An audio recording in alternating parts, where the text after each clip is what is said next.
It's Monday, it's 12:15 and we're live in Westminster.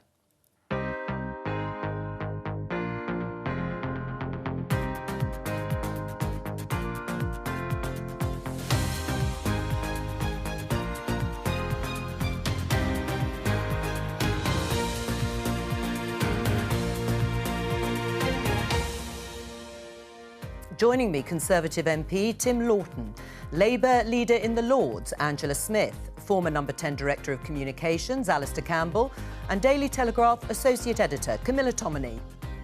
Today, these accusations continue to dominate at Westminster. If you end up with corruption in the British political system, you can't achieve change. I don't consider that there's a need for an inquiry into something wider because I don't think there is a wider problem here. We'll ask what voters make of the Owen Paterson row.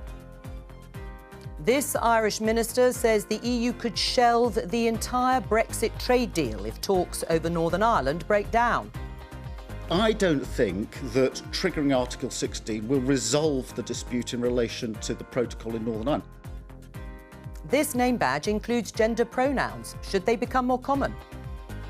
And the current Health Secretary has been saying he favours compulsory COVID vaccinations for NHS staff. If you're asking me, is that something that I'm minded to do? Yes, I am. Should he listen to his predecessor and make NHS jabs mandatory now?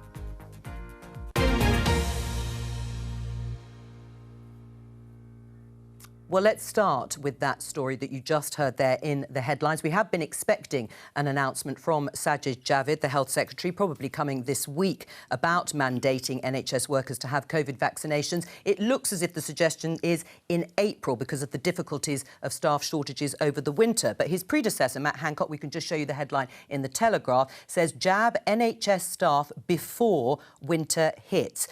Tim, can I start with you? Who's right, Sajid Javid or Matt Hancock? Well, I'm not in favour of mandatory vaccinations for NHS staff anyway. I voted against mandatory vaccinations for care staff, and if we have a vote on it, I will do the same for two reasons. One, ethically, I don't think that medical intervention should be compulsory. I want everybody to have a jab, but I don't want them to be forced into it. And secondly, if we start saying to some of the 1.5 million NHS workers that you can no longer work from the NHS, we're going to have a serious staffing problem. We've got a big enough staffing problem as it is. We're going to see the implications of a staffing problem in the care industry as well. So I think it's a bad decision, and it's a wrong decision ethically as well. Angela? I'm in much the same place as Tim on this. It's a no-brainer that we want everyone to have the vaccination. If you look at Wales, over 95% of NHS staff have had the vaccinations. So we're moving in the right direction. But whether making it compulsory, given the government hasn't kept its promises on the staffing that the NHS needs, we've got a shortage of doctors, shortage of nurses, and given that also NHS staff have been at the forefront of keeping us safe, it goes without saying they want to continue to do that and protect themselves. So I don't think it's necessary. Is it the best way of solving the problem, or are there better ways? Look to what Mark Drakeford and his team are doing in Wales. Over 95% now have had vaccination, so we're moving in the right direction. I think that is probably a better way to go. We've already got the situation with the care workers, care sector. They are being mandated. In fact, the deadline for them to have the vaccinations is on Thursday this week. There are acute staff shortages. Thousands possibly face the sack unless they have medical exemptions. Where are you? Well, I'll declare an interest because my father runs a care home, and what he's seeing is already a problem with staff shortages. Second of all, of course, it's regulated how many staff have to work with residents. And because care homes have had such a terrible 18 months, capacity is down as it is.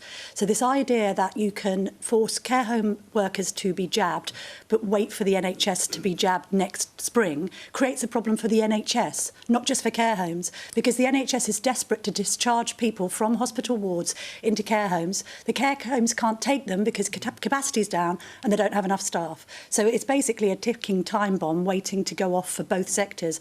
I would say, and I think the industry is saying, pause this on care workers and have them both brought in at the same time. And if that's in the spring to avert more of a winter crisis, then that's probably a sensible thing to do. Right, Alistair, what's your view on this? Because there is this conundrum of a risk of unvaccinated staff infecting people over the winter, or the risks of losing unvaccinated staff from the NHS who would be looking after patients.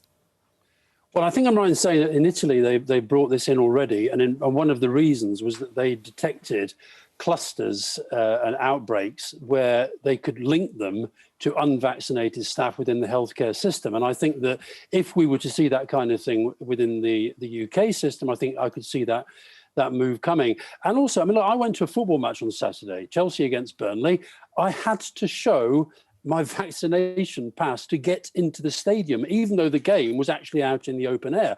And I didn't detect any sort of terrible groundswell of opinion or people protesting about their civil liberties. And I think people are getting a bit tired of all the politicians saying, well, we don't want to mandate it, we want to do this, we want to do that. I think in the world that we're in now, of conspiracy theories and fake news and all the rest of it, I think if the government does think that this is such an important part of our weaponry against this the pandemic, then I think the public there'll be far greater support for this than sometimes the politicians might think. Let's leave it there. We'll await, obviously, that decision from Sajid Javid later in the week and bring it to you.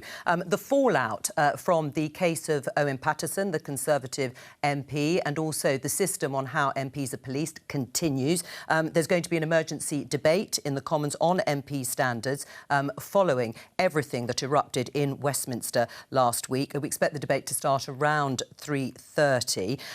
Tim, we know the Prime Minister is not under any obligation to turn up to this debate. Should he, though, given the scale of the story? Well, I don't know what he's doing today. It's going to be an important occasion this afternoon because the government got it wrong last week. I mean, last week, frankly, was a car crash and nobody comes out of it well. So I think the government very quickly needs to explain what it's going to do going forward and start to try and regain some of the trust that has been lost in politicians generally. I mean, it's been bad for the government, bad for the for my party, but bad for Parliament and politicians generally. So, yes, I want an explanation this afternoon. There are lots of quite angry Conservative backbenchers who were corralled into voting with the government, voting for an amendment which actually doesn't do what an awful lot of people think it actually did, but clearly should not have been linked between reform of the system, which needs reforming, and the specific case of Owen Paterson, which has been handled really badly. Did you vote for the amendment? I very reluctantly voted for the amendment in the end. And I think the reason... Is that why you're angry, because you feel you were marched to the top of the hill and then about turned? Otherwise you wouldn't have a problem with it. And it was, you know, it's the worst of all worlds. So now the government's looking really silly. We're looking really silly for having done what we were asked to do. And we've got a by-election anyway because Owen Paterson has now stood down. So it's the worst of all worlds. Right. Are you satisfied that Stephen Barclay is the Minister, Chancellor of the Duchy of Lancaster, who is actually going to be there for the government, or should it be someone more senior? I'm very happy with any cabinet minister speaking on behalf of the government to explain what's going forward. This system does need to be reformed. Most of the other reports here, what's interesting, and look, I was elected at the same time as Owen Paterson, and so he's been a colleague, and it's very tragic what's happened on every level to Owen. Virtually every other report that comes out of the Commissioner and then the Standards Committee, the person will hold up their hands and say, OK, I broke the rules, it was accidental, or I shouldn't have done this, whatever, and they take their punishment. Owen, for whatever reasons, challenged very vehemently the way that this actually took place and the conclusions they came to, which he thought was unfair. That is rare, and on that basis, it needed to be looked at more clearly. What the amendment did is to say, not we're going to scrap the report, it was to pause the report, look at the system, but it could have had the effect. It could have had the effect. It could have come back with an even worse penalty against Owen, ultimately. You need to consider that too. The government's admitted it did wrong. You've just heard what Tim said. It was a big mistake. He wants a government minister to explain what happened. There's no vote. So it's just going to be a talking shop, isn't it, this debate? Well, we'll wait and see. I'd be one of those MPs, particularly if I was in Tim's position, as he says, was corralled into voting for something. He was reluctant to do so. I'd want the Prime Minister or the Leader of the House, Jacob Rees-Mogg, who did that persuading, to actually be present in the House. I think it was catastrophic for the Conservative Party and Parliament and politics generally last week. And all the time your minister's trying to dismiss it as a storm in a teacup. It's a pretty big teacup, I have to say. And what's coming out now is Owen Paterson's relationship with Randox, how Lord Bethell had these WhatsApp messages, and we're hearing more about that with Randox and Owen Paterson. And that is in the report from the Standards Committee and the Standards Commissioner. And it all has a very unpleasant feel. But the other extraordinary thing, it's not just the first that Owen Paterson challenged. I think this is the first time a Prime Minister has whipped their MPs to vote against a report like this. in most cases, Prime Ministers want to uphold the standards of Parliament. We shouldn't be surprised, given Boris Johnson's history, that he wasn't interested in doing that. Well, the central charge over the weekend is encapsulated here by the former Conservative Prime Minister, John Major. This is the headline in the Financial Times. John Major attacks politically corrupt Johnson government. Over the weekend, there was all sorts of discussion and accusations levelled at the government. This politically corrupt from Sir John Major, is that valid? Well, I think that there's been an elephant in the room of political and public life for decades, which has been how do the rich and powerful exert their influence on politics. So when this opens up a can of worms about cash for honours, as was the case back in 2006 to 7 under Tony Blair and continues to be the case today, this idea that people who have massive bank balances somehow able to elevate themselves to the Lords because they've made huge donations to political parties. Equally, we've had stories with my other hat on, my royal hat, about this, Camilla? people That's donating to Prince Charles's charities and getting honours. The public looks at this and says, hang on a minute, basically you're able to influence if you're a multi-millionaire. And that's hugely problematic, and it's never really properly been spoken about until we get these huge scandals bubble up. By the way, the issue of Owen Paterson, it doesn't need to be a mutually exclusive position to say on one hand you think that Owen broke the rules, but on the other that the system isn't fit for purpose. And the system has been called into question, and partiality has been called into question. But the accent is the government linked the two, which Jacob Rees-Mogg admitted was a mistake in the House. And Chris Bryant himself, as chair of that committee, Labour MP on the Committee of Standards. We're having a report into how we can change it. These systems change all the time. They're updated, they're considered. So that was ongoing anyway, and the Prime Minister and the Cabinet would have known that. All right, let me bring Alistair in. It seems to me, John Major said, as a lifelong Conservative, that much of what they are doing is unconservative in behaviour. He said that on the Today programme. You've praised his intervention. Why? Well, I wrote a long piece about it on my website yesterday because I thought that John Major was just speaking so much truth to power, and that's part of what political and public figures have to do. And look, I'm not a lifelong Conservative, I'm a lifelong anti-Conservative, but I think it's fair to call out, you know, to say when somebody speaks with such evident, I think, probity and integrity, to call that out. And when we talk about political corruption, it comes in many, many forms. And I would point out to Camilla that the police got involved in the case that she mentioned with the Tony Blair government and found that there was no case to bring. It seems to me that that story in the Sunday Times, and indeed some of the situations that we've seen in relation to COVID contracting, that there is far more prima facie evidence that the police, frankly, should be investigating. And also, corruption comes in many forms. I would argue, we talk about people being ennobled, I would argue that it's corrupt for serving newspaper editors to head off to get their peerages. And we know, for example, the Daily Telegraph's relationship with Boris Johnson, such that he can lecture the world about changing our habits, then getting on his private jet and fly down because Charles Moore summons him for a dinner at the Garrick Club to tell him what he wants to do in relation to Owen Paterson. So I don't think Camilla is one to be throwing too many stones in this area. Can I just come in here? Can I just come in here and say that the idea that Alistair Campbell is in a position to lecture anyone on sleaze or so-called dodgy decision-making in government is frankly laughable. Point one. And second of all, hang on, Alistair. Yeah, I will let you come back, Alistair, but just finish your point. And second of all, I have got no aversion at all to the police investigating. I think it's a scandal if multi-millionaires are being given honours. So, you know, don't shoot the messenger, Alistair. You used to be a journalist. Let Alistair respond and then I'll come to you. Right, well, first of all, I would say that was a nice little piece of whataboutery, which is what you people on the right tend to do. Now, so and the left, I think. If we want to talk about anything to do with the Labour government record and my role within it, I'm happy to do that. And I would argue, for example, you deliberately used the little word dodgy, 6 inquiries into Iraq, cleared of all of them. So let's park that for 1 second. On this, we're talking about standards in public life.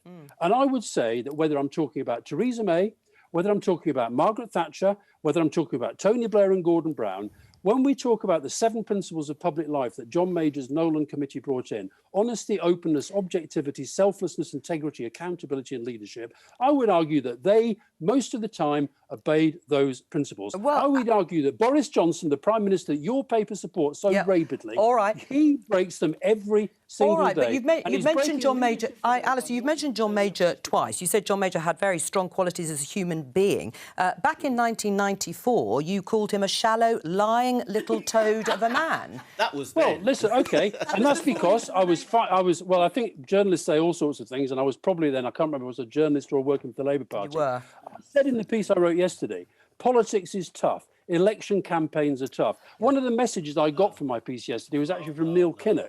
And he said it's very good to call out the probity of people who you've actually spent a lot of your time politically attacking. Now, what I would say about John Major, and I saw it yesterday, again, whataboutery, shoot the messenger, all this rubbish that they come out with. They wanted to say yesterday. All right. Well, look, I think broadly there is agreement that there is a. Yeah. Well, finish it quickly because we've got. The point I'm making is they attack the messengers far more. John Major is speaking truth to power, and people I'm glad that Tim Loughton appears to be listening to the sort of argument he's making. More Tory MPs need to stand up to this Prime Minister who is doing fundamental damage to our democracy. All right, well, on that, Tim has mentioned it. You were the first to bring it up, Tim. I mean, should someone be made responsible for this? I mean, should somebody be accountable for what is seen by you and your colleagues as political mishandling by the government? Well, I think there are a lot of backbenchers are querying how this happened, the role of Downing Street or the Whip's office. I think actually, I mean, I completely agree with Camilla, listening to Alistair going the brass neck of it. And also John Major's comments, frankly, I had to snigger a bit because what happened under John Major, we don't want to go back there. And then he linked it, and then he linked it all. Then he linked it. Hold on, Alistair. Hang on, Alistair. I'll come to you in a sec. He linked it to Northern Ireland and Europe. So what Alistair and John Major have in common is they still don't get Brexit, and that's behind it all. Here we go. So this is what you do. Well, I'll let Alistair very briefly come back, and we're coming to Brexit though, Alistair, later on in the programme. But anyway, no, Joe, you let them get away. You let these people get away with so much. I'm allowing you to come back in. Force Tim Loughton to answer the substance of the points that John Major made. Well, I was about to, but you interrupted. Right, well, hang on then, Tim. Do you want to speak for me, over me, or just carry on speaking? I'd probably do a better job for you, frankly, but carry on. Tim, well, we'll come to that as well in a minute. Tim. So what I think is behind this is it's two things. I think there's a problem with the number 10 doesn't understand how Parliament works, and Boris Johnson is not a House of Commons man in many respects. Tim. Let me finish. Judgment issue. And also that the Whip's office lacks some old lags who know the system and see problems like this coming down the tracks and can say to number 10, look, you better not do this because this is going to end up in tears. That didn't happen. And so last week was a car crash. We need some more experience of people who know how Parliament works and to make sure we don't have these sorts of car crashes. Angela, you think it's more serious? Well, Tim, just listen to yourself. There are people out there listening who have no experience of Parliament and knew absolutely that this was wrong. I think to say because there wasn't any wise old hands to tell the Prime Minister what to do. This was a judgment call, and it's typical of the Prime Minister's judgment call. We saw it on Priti Patel. She was accused of bullying. The report said she'd broken the ministerial code. The Prime Minister says, no, she doesn't. We have, what's his name, Dominic Cummings going off to Barnard Castle to test his eyesight. Prime Minister says he hasn't broken the rule. There seems to be one rule for the Prime Minister and his friends. Absolutely, it's a matter of judgment. And the Prime Minister, and I have to say those who voted with him, exercised poor judgment on this occasion. And if the government can't accept such just bad judgment, then I'm afraid there's no hope for anybody in politics. Right, no, but the government got it wrong, never have done and they're going to reinforce it. Well, should anyone go? I mean, well, it's not. I think Jacob Rees-Mogg, listening to, I would have thought he was the first to consider his position. And do you agree? Well, I think Jacob needs to explain why last week happened and how it's not going to happen again in the future. Because there's lots of very unhappy backbenchers. And also, should he come to the House to explain it? Absolutely. Well, he's going to be explaining it to the House at the next business questions as well. I do think we should separate government from the House of Commons. All right, this was House of Commons business, so it should not have been whipped. So it shouldn't have been whipped. Alistair, you mentioned just a moment ago that you would be doing a better job than those who are currently making the decisions. How would you have handled it? Well, when Tim says this hasn't happened because they didn't have a few old lags in the Whip's office, this has happened because Tim and his colleagues elected as their leader, and we now sadly have as Prime Minister somebody who is devoid of principle and devoid of morality. And that is the truth. And we have an amoral There is a lack of a moral compass. And that is why, and honestly, Tim, I had respect for you when you said, for example, even though I disagree with you, what you said in your point about the vaccines. But to come on here and say, oh, I voted very, very reluctantly. If you have principles and you believe things and you think something is wrong, you call it out. Alistair, now, as I did. So the week earlier, I voted against the government on the Environment Bill sewage amendments. So don't say I don't stand up for principles. I do. I have given a very specific example. Reluctantly on the Owen Paterson thing. Alistair, I've given a very clear example of why this report... And I praised you for that. ...of why this report had some queries over it about the lack of any legal process in it, the whole due process of law, and the fact that an MP is judged in a completely different way to any other public servant or employee would be in their workplace. That is why there was a query over it. That's why I voted for an amendment that would have paused. Hold on. I voted to pause consideration of that report until those weaknesses had been looked at. In retrospect, now the government then climbed down, it was a pointless thing to do. That's what we asked for. It's not voting for corruption. It's not voting to cover it up, because actually Owen could have ended up getting an even worse penalty if this system had come up against. All right, let Alistair respond.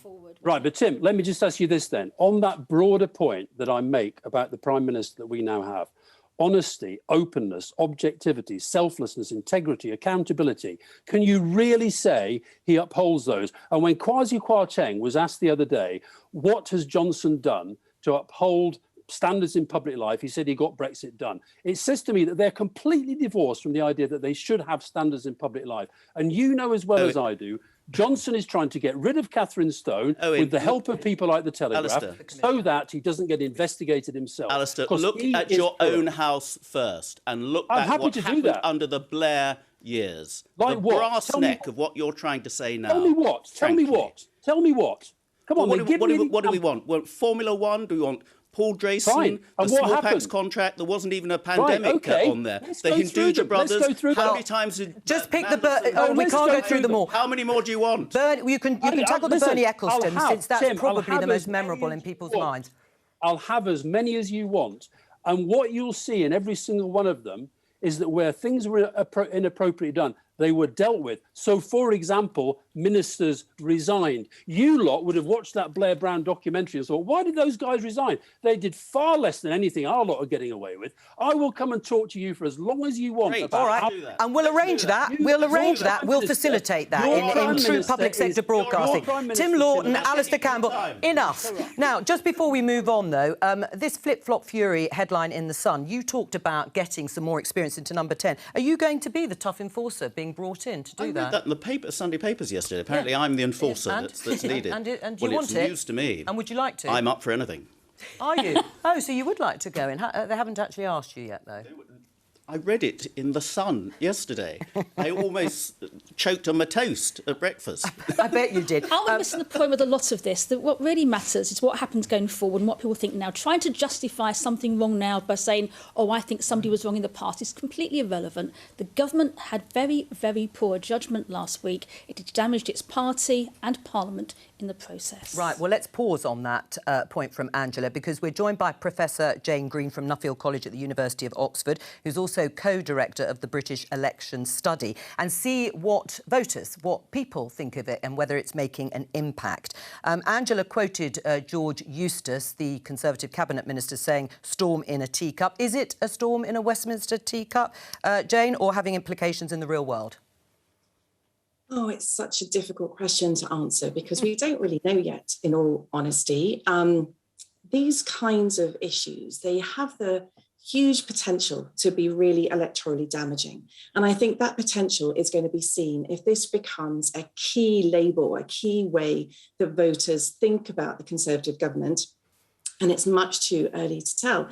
The initial polling that we've seen today, actually, it looks, to be honest, a little bit more like a possible reaction to COP26, the fact that the environment has been all over the television and the radio and over print media. And it looks like the Greens are seeing a bit of a bounce in the polls. Now, that could be a short-term thing. It could be also about electors, about voters looking at the Labour Party and being disenchanted with the government and actually just turning its attention to one of the smaller parties, because they don't yet think the Labour Party is the natural party of opposition if they're disgruntled. Right. But it's going to take a lot longer. Okay, We're going to see whether this runs and runs, I think. As you say, it may be too early to tell and read too much into what impact this scandal, if you like, has had in voters' minds. But there are lots of by-elections coming up, four particularly. How do the parties look, the two major parties look, going into those by-elections?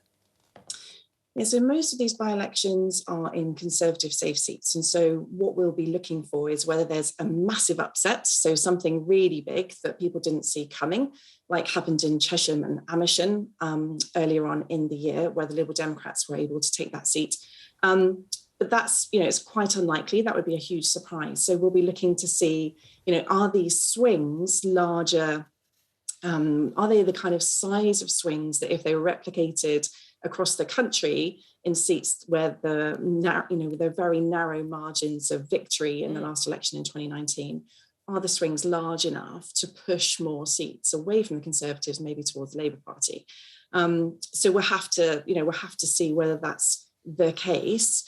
The polls have been narrowing over time, so you do see the Conservatives looking like they're falling back a bit over the long term. And then the question then as well is, OK, well, those by-elections are going to give us a bit of information. And also we look back to the local elections that we had in May, and we saw there voters looking to the minor parties, looking to the Green Party in particular, and also the Liberal Democrats. So, are the kind of swings in those by-elections likely to happen in a general election? Because in general elections, we might see the Labour Party scoop up some of those Green votes, perhaps. Jane, thanks very much for joining us. Before we move on, I just want to talk about some of the substance. Angela mentioned the future. One of the things being discussed is whether to change the rules on whether MPs can take up jobs as consultants. There's also going to be renewed discussion, no doubt, more broadly about having second jobs. You're a consultant, Tim. I suppose are you not an advisor? I chair a safeguarding board of a children's company. Right. And do you get paid for that? Which I get paid. And yes. For which it's fully disclosed of everything I do. Do you worry that if there is a change in the rules, or a tightening, as they call it, of being either a consultant, an advisor, or sitting on a board, you wouldn't be able to do that role?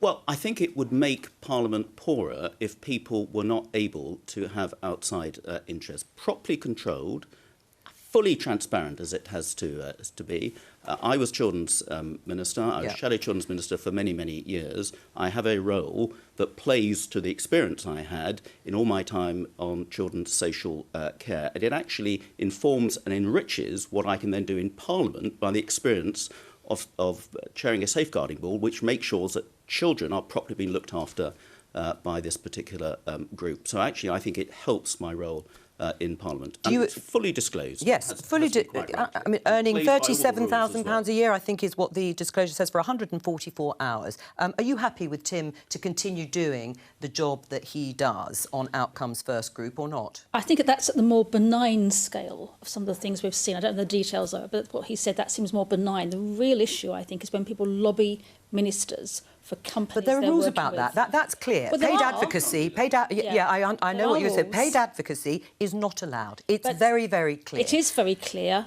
but there is a greyer area, though, isn't there, about the sorts of work that MPs do outside. Yeah. So if you work as a doctor, if you work as a dentist, even if you work as a lawyer and earn hundreds of thousands of pounds, it's not necessarily reliant on the fact that you are a politician or an MP. You know the workings of Parliament, and you know the workings, perhaps, of government. But what do you do about the sorts of jobs that Tim is talking about, where he says... It may well be that Tim's job he has outside Parliament becomes a casualty of having to tighten up the rules, because, and I don't know, we'll have to look and see what comes out of this, but although lobbying is wrong, there is still those unofficial arrangements, and there's no company is going to pay somebody the kind of figures we've seen. I've seen, say, in the papers, some MPs get in hundreds of thousands, a couple of £100,000 a year.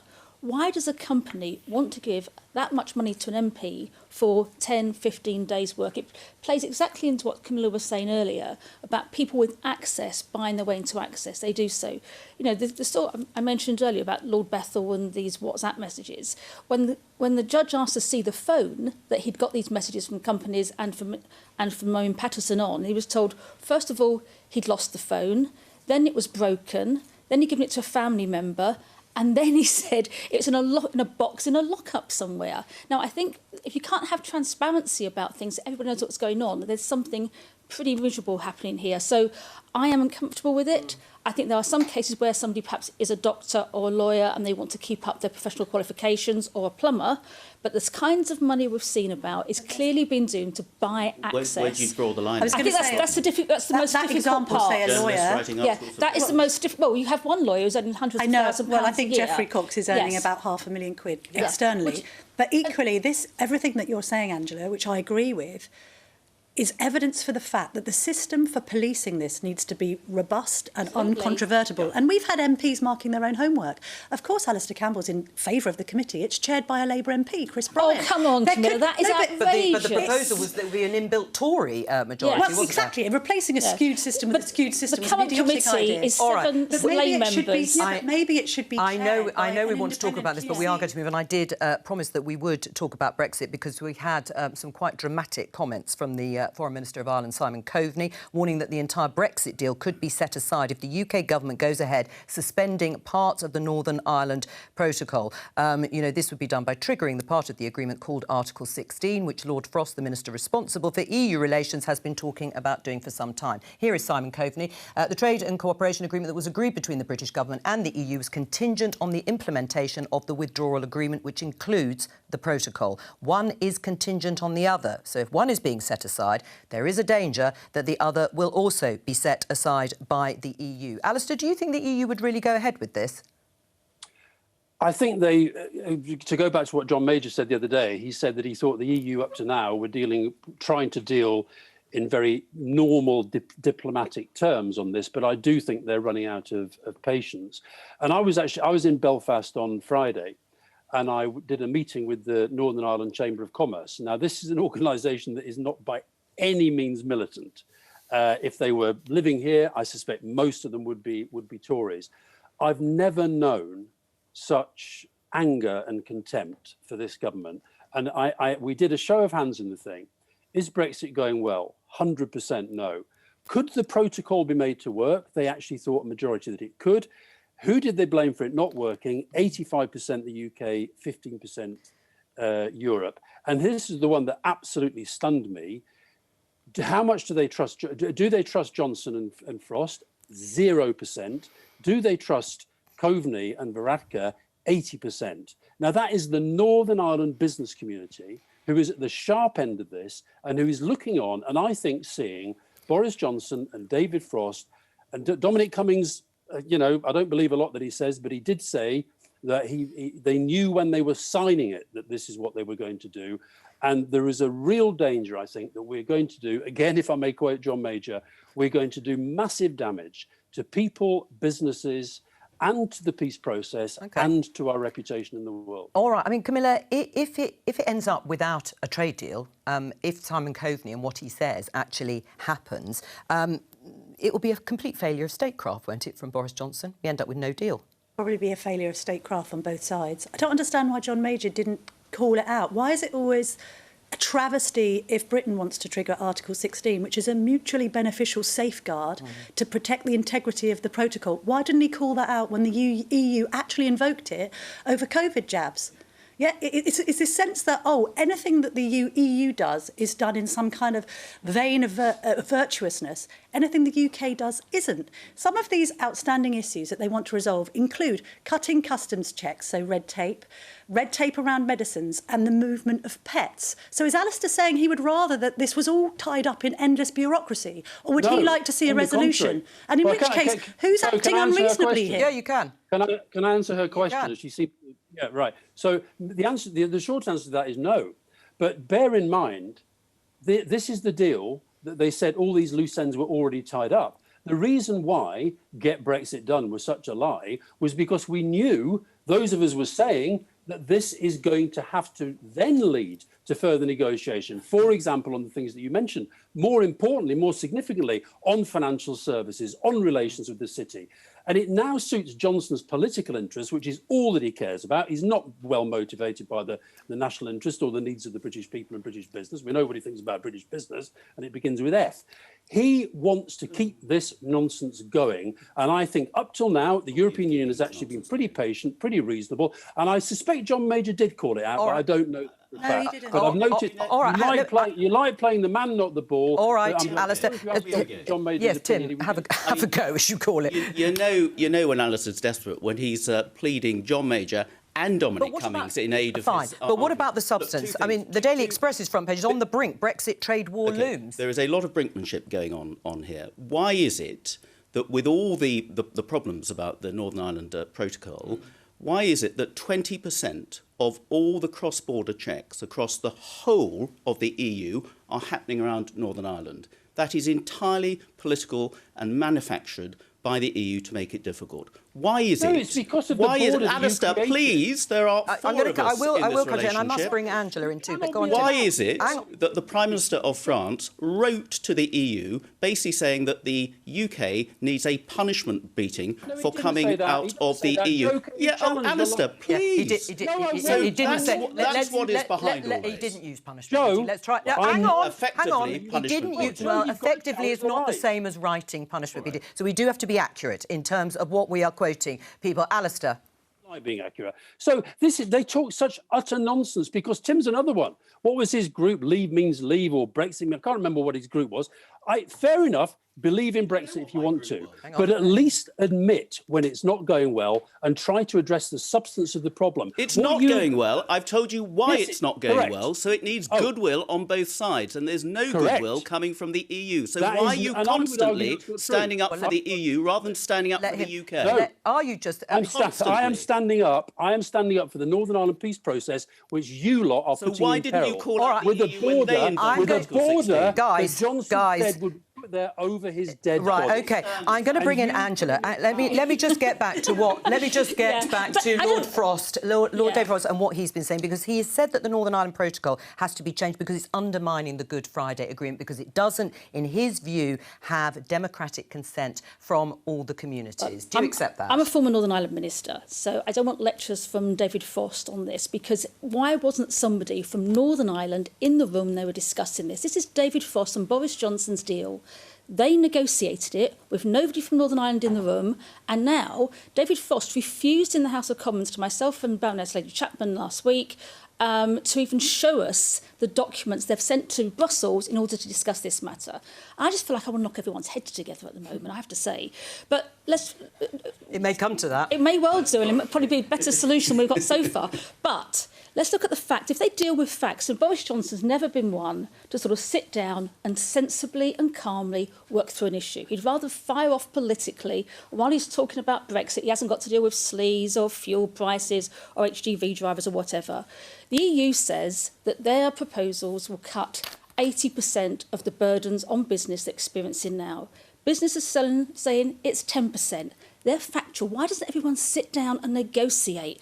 Just threatening to use Article 16 doesn't get us any further forward and doesn't help. The only way forward is sensible negotiations. Now, both sides should do this. This is the only way forward. Having trade wars isn't going to help this country at all. And Northern Ireland business, I was a former trade minister in Northern Ireland, they are really going to suffer for this. So if they're interested in helping Northern Ireland, show us the papers that's been sent to the EU, have people from Northern Ireland in the room, perhaps have the discussions in Belfast anyway. But at the moment, we're getting nothing out of this government except a manufactured row, making it worse. And the EU and Simon Coveney doesn't help it either. Do you accept that?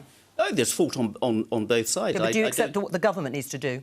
I accept they all need to get round the table and negotiate this, and there's an awful lot of brinkmanship going on here. This was Boris Johnson and David Frost's deal. They negotiated it. But they didn't know what they were signing. The way the EU have implemented it's always somebody else's fault. No, well, it's always our fault, apparently. No, all right. Well, I tell you what, I'll make it my fault. For this discussion, it's my fault because we've got to. No, Alistair, because we've got one more story to do, and we've run out of time. I did see your hand go up. It's a story involving the Ministry of Defence. Let's show you the headline in the Times. Times. MOD tells staff to state name, rank and gender pronoun.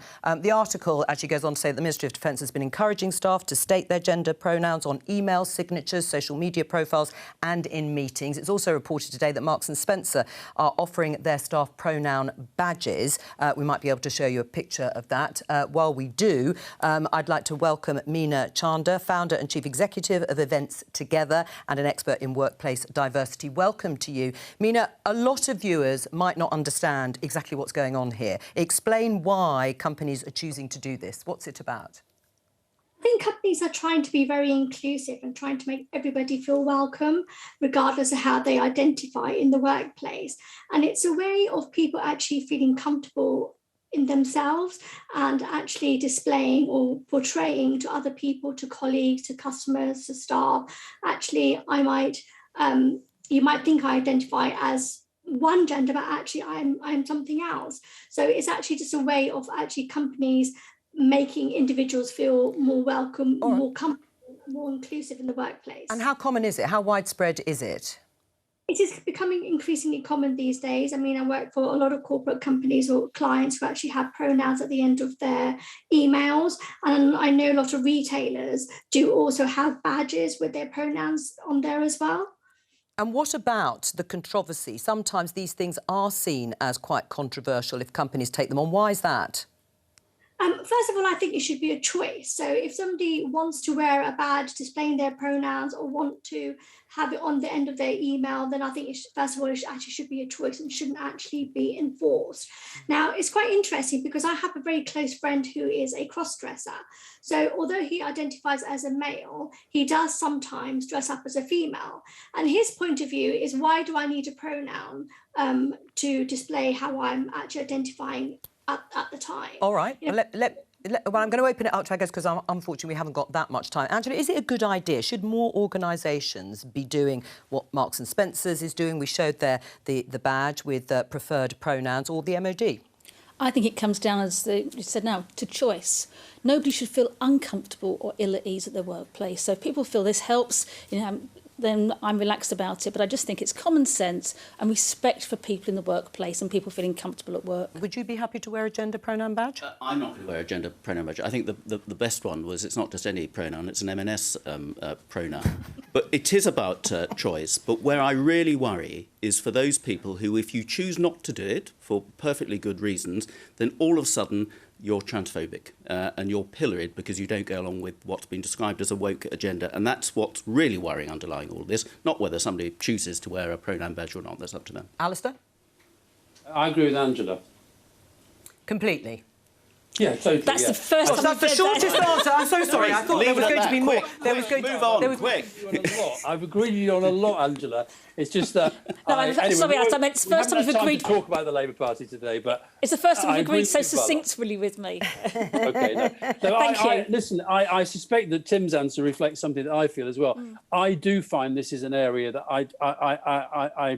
I'm uncomfortable talking about it, but I do sort of feel I'm walking on eggshells where I don't necessarily understand where my feet are going to land. Right. And so that's why I'm saying I agree with Angela. All right, well, on that note, Camilla, what about you? I mean, do you think this is going to become the norm? I don't know. I think we were discussing it before, weren't we, Angela? And we think it's generational. I wouldn't feel the need to state my pronouns, but then I was just thinking, what's the closest comparison for me? It's me insisting that I'm referred to by my maiden name at work rather than my married name. What much as I love my husband and he supported my career, professionally and educationally, I've always been Tomini, and that's how I'll remain. So I think we have to have some say over how we're referred to in the workplace.